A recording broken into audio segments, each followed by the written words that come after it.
mentioned the Will Wheaton Naruto one, because I mean, correct me if I'm wrong, but I think that's one of the first ones where it's really happened on a non-westernized anime, because obviously the big anime that's doing all this is the Ghibli films, which are of course associated with Disney and the American release. I mean, do you think it's going to start crossing over into the rest of the anime and the more the series side of things as opposed to the films? I hope not, otherwise I'll be out of work. But you know what? It's like I was talking about earlier. I mean, we see anime becoming a more adopted part of all of our cultures, and I mean, I guess, you know, Hollywood is no exception for that. You know, they're fans of these shows all over the world, so of course, a good chunk of them are going to be big A-list Hollywood actors who want to take all my work away. But you know, it's kind of out of my hands, so.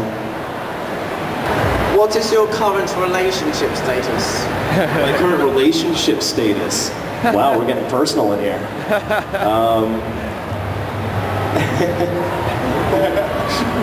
Should I talk about that? You can veto questions. Yeah, no, I'll answer it. Always looking. Hetero, if that's what you're getting at. Okay. Single, looking, I don't know. Looking for Mrs. Right. Them is dangerous words. Yeah. Yeah. I don't know.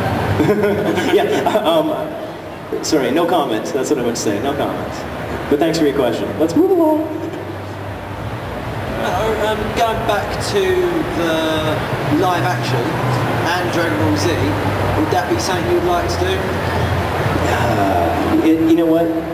Of course it would. Of course it would. You know, Dragon Ball Z becoming a live action film. If somebody offered me the role of Gohan, you know, I'd jump up and down and take it in a second. But of course, I mean, the odds of anything remotely like that ever happening are so not in my favor that I don't really worry about things like that. You know, it'll be a Leonardo DiCaprio or something, and I can't really compete with that guy.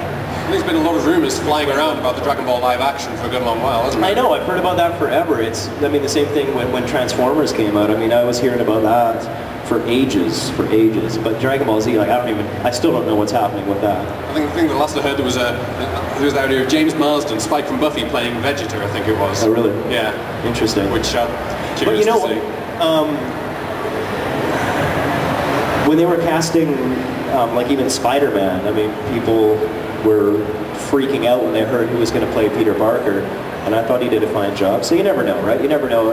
And of course, you know, a lot of these, you don't expect a big budget Hollywood movie to stick really closely to the anime, right? So, you know, they're probably going to be changing things up and making things their own and adopting certain things from who knows where.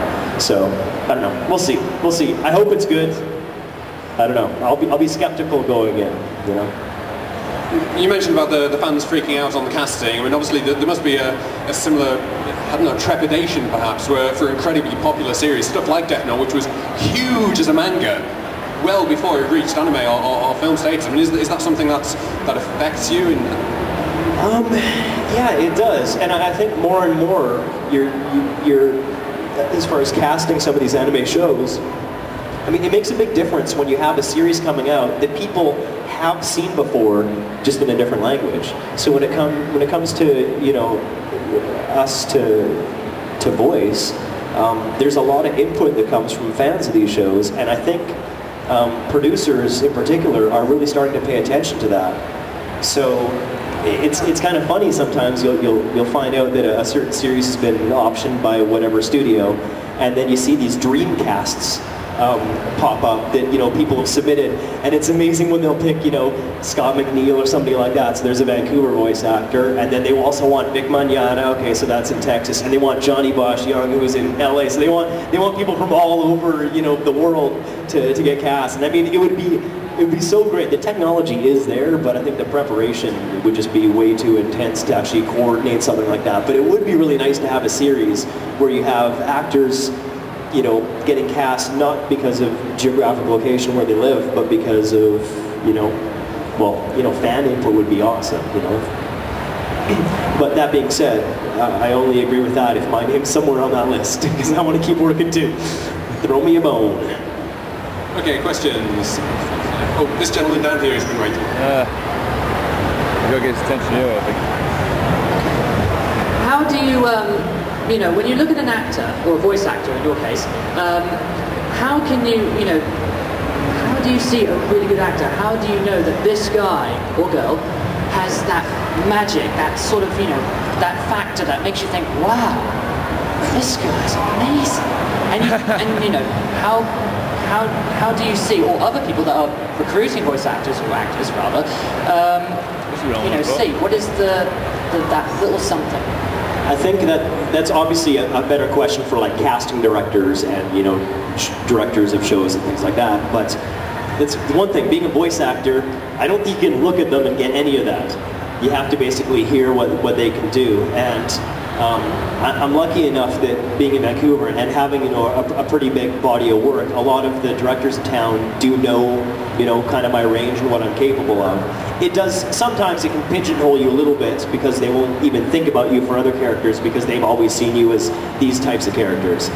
But it happens probably like on any other show, you know, live action, cartoon, whatever, where you have to use a lot of your first, you know, your instincts, your first impressions of these people, because it's one thing to go in and really nail an audition or nail a character voice or something like that, especially if it's a really zany voice, but to be able to hold that up for the length of an entire series is a whole different aspect, right? And being able to hit a character voice but not being able to give a decent performance is a problem, you know? Voice acting, it's still acting, it's just acting with your voice.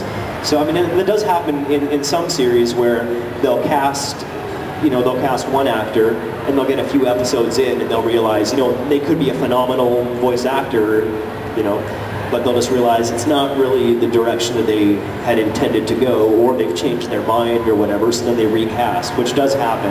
I've been brought in as a recast, and I've also been recast in a couple different series, which totally sucks. It's no fun at all, but it does happen, right? You know, and in the end, you want to make sure that the clients, the guys that are soaking time and money into these shows, are happy with the final result. And sometimes you're not always the right man for the job, even though initially they think you are. That sucks. Let's move on. I'm going to start crying. You mentioned about consistency throughout a series. Obviously, a lot of series, you've got many episodes, like the Dragon Balls, the Gundams, the Death Notes. These are long series. Is consistency a problem? Do you find your voice changing throughout when it shouldn't? Yeah, no, I see what you're saying. Full Metal Alchemist, a guy named Aaron Dismuke is on that show, and I was at a convention with him at some point. People are wanting him to do lines from that show, and he's gone through puberty now, right? I mean, that show was, you know, recorded for him a little while ago, so he has. There's no way that he could do the same lines. I mean, luckily for me, I was in high school when I started doing this, so I had already kind of gone through my changes. But if you do look at like My Little Ponytails, my voice is very different than, let's say, in Death Note. But yeah, I guess they're like any long-running series. I guess there are consistency issues. And a lot of that is you have to be smart about casting. I mean, look at a show like The Simpsons. You know, if they had picked, let's say, me to be Bart Simpson when I was, you know, 8 years old, 10 years old, or whatever, wouldn't be still working on the show now because my voice is very different. So they cast accordingly, and they did really good at the casting for that.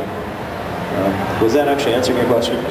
More along the lines of the character yourself. For instance, Light's probably a bad example because he changes throughout the series. I see what you're going, yeah. But for instance, you know, you start off, do you have to go back and watch old episodes, remind yourself? Yeah, sometimes. I mean, we're surrounded by really great people. You know, our directors know a lot about the series, so sometimes they'll see you going in a certain direction and they will bring you back in. They'll, you know, keep you real to the character. We do have a lot of people that know a lot about the shows, and so they'll make sure to keep you on track. And sometimes, even just like as a performance issue, you try and do something that you feel, you know, would be good at giving the character some depth, and then you'll get maybe notes saying, okay, I think that was a bit too much, let's dial it back. And okay, fair enough, you do that, right?